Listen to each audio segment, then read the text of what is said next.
Siguria në ushqim është një aspekt thelbësor për mbrojtjen e shëndetit e konsumatorëve. Ruajtja, përgatitja dhe shërbimi janë ato që duhet të kemi parasysh që të ham një ushqim të sigurt.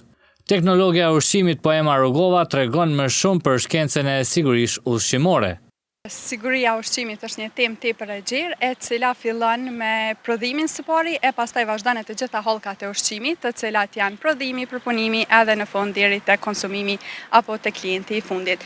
Siguria ushqimore llogaritet si një shkencë, e cila për hapjen e kësaj shkence kemi 5 cilësat kryesor që neve na nevojiten, edhe janë të njohur nga të gjitha organizata ndërkombëtare. E sa përket ligjeve mbi sigurinë ushqimore, Rugova thotë se Kosova qëndron mirë, por në zbatshmëri ka mangësi. Nëse flasim nga legjislacioni, është shumë e rregullt me ligje të cilat janë shumë mirë të rregulluara, por që në zbatim mendoj se janë pak të mangëta.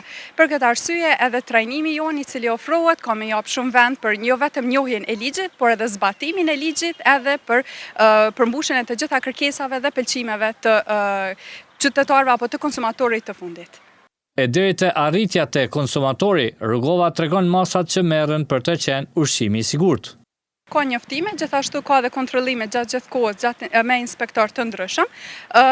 Gjithmonë së pari ju japet një vërejtje, pastaj vazhdojnë me hapat e tjerë të cilët janë dënimet e këto. Sot synimi për të pasur një ushqim të sigurt po mbetet vështirë i arritshëm.